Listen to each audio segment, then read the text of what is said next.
Hey guys, long time no see. Sorry I haven't been active in the past, 6, 7 months. It's just been a lot, and I guess just kind of really haven't gotten around to making any more videos. But given the fact that this channel was kind of made off the back of those James Bond videos early in 2020, and the fact that I am a huge fan of James Bond, and a lot of you watching are probably the same, I finally, after roughly 20 months of delay, have finally seen No Time to Die. I literally just watched it, just walked out of the theatre about 5 minutes ago, and I'm finally going to give you my first thoughts and my first reactions to this film. There won't be any spoilers in here. I'll try to keep it as vague as possible while also giving you my thoughts. Later on, I'll put out a full review of this movie with a bit more spoilers in it, but I just wanted to give you my quick, unfiltered, unedited, unfortunately, thoughts. No Time to Die. Did I like it? Kind of. Did I not like it? Yes, to an extent. I think that this movie is very conflicting for me. One thing that I think everyone has said about modern movies is that everything is amazing, like technical, acting, music levels, set design in this movie. However, it is the script and the script alone where all of the problems lie. It is a film that starts off quite competent in terms of what it wants to be and where it wants to go. However, as the film progresses, especially into the second act around, it definitely starts to lose some of that pacing and, I guess, the investment that you have in the film.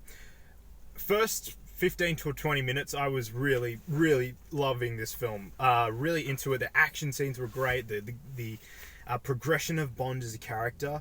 That's definitely the best aspect of this film, is Daniel Craig as James Bond. He gives it all. He has confirmed that it's his last outing, and he was really great in this film.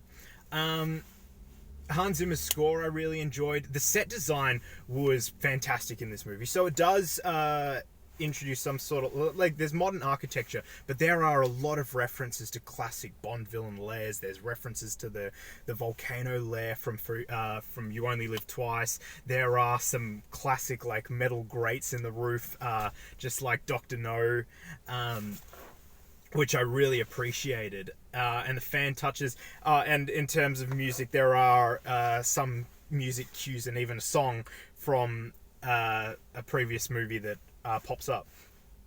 And that sort of stuff I really loved. The other performances were all great. The action scenes were really great. So one of the things that people had a problem with in Spectre is that while the action was competently helmed, it felt like it was lacking a certain intensity and investment in it. Say scenes like the car crash, or when Bond is shooting his way out of Blofeld's crater lair. This movie has some fantastic action scenes. Unfortunately, the trailers do show quite a bit. I tried to stay away from the trailers, but unfortunately, as you kind of go into cinemas more and more, they're just advertising it everywhere, so it's kind of unavoidable at a certain point. But the action scenes were fantastic. Some great car chases, and there's this real... Bond is no nonsense in this movie, as he always has been, but there's this certain personal touch to his kills, which I really appreciated. And at certain times, a very nonchalant manner of just gunning down fools, which was great to see. So I think that from a technical level, from an acting level, from everything else, this movie is fantastic.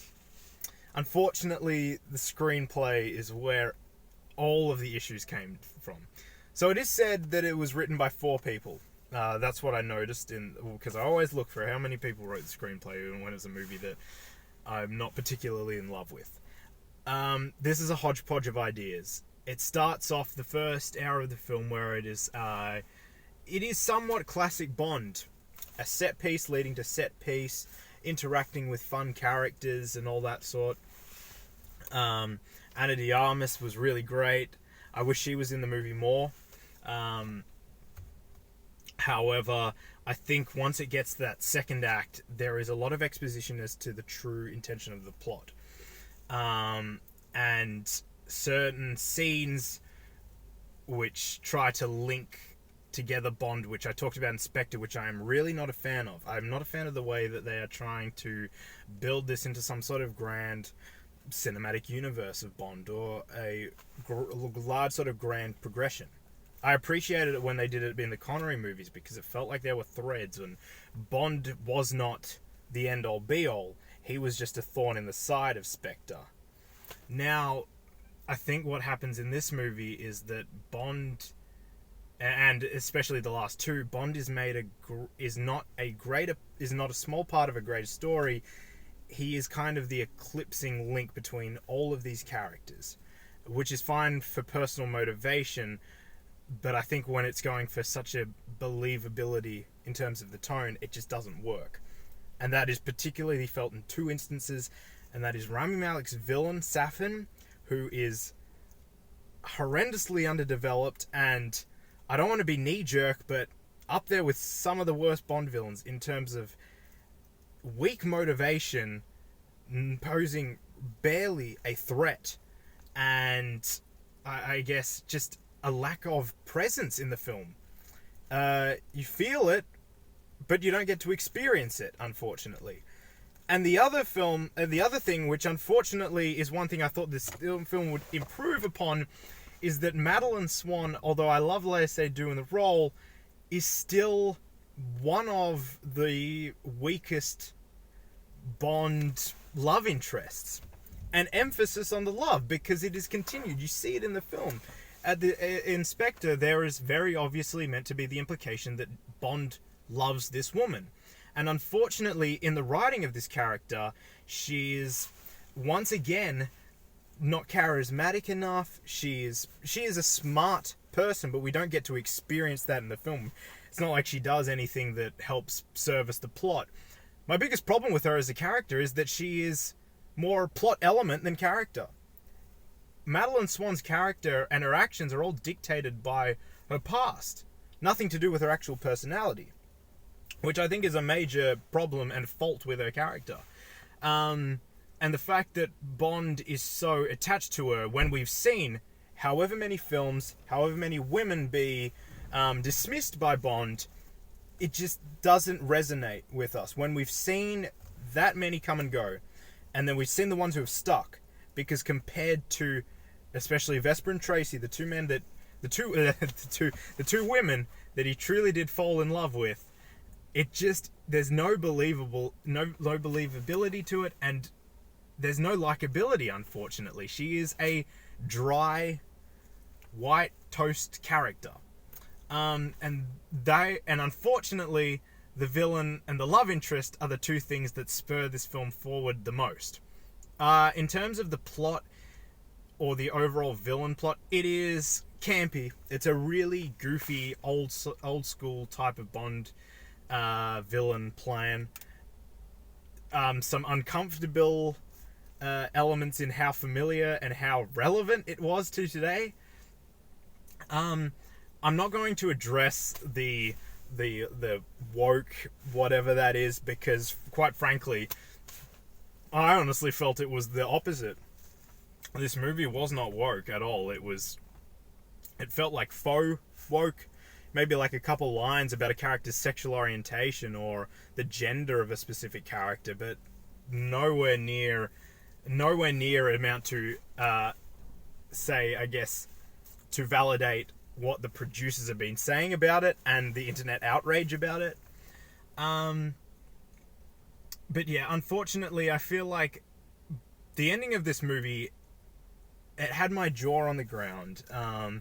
And unfortunately, I walked out of the cinema disappointed, unfortunately. Because I felt like there was so much potential to do something really great and something to do really good and give Daniel Craig, Sir James Bond, whose tenure, I guess, unfortunately, has been appropriately summed up by this film. Being great and then dropping the ball. And it feels like we've got that in one movie. A great first half, which sets up for a massive swing and a miss with the finale. And unfortunately, it is largely dictated off the fact that Bond's relationship with Madeline Swan is not believable, and you cannot get invested with it because it just does not feel likable, and there's no charm to these characters when they're together. Daniel Craig was fantastic. The score was fantastic. Set pieces, the action was all fantastic. However, unfortunately, you have a screenplay that feels focused and then meanders into a really messy conclusion. It feels weird kind of saying this. I'm interested to see where they go next. I have ideas for a reboot MGM, so if you want to give me a shout, I'll put my hand up. I can't score this one yet because I feel like I have to sit on it. At the moment, I want to give it a 6, but I feel like in the third act I was unfortunately just questioning too many things that were going on. So I'd be leaning towards a 5, which is really disappointing because it's not something I wanted to give a movie. Because I love James Bond, and to see it kind of end like this it's a tad underwhelming to see a script that was, to be in all fairness, very, very ambitious, kind of stumble at the end like this. But that's my review. Thank you guys for watching. Make sure you subscribe to the Young Cynics if you want to. What did you guys think of No Time to Die? I'll have a full review out which has a bit more spoilery thoughts in it. But that's all for now, guys. I'll see you later.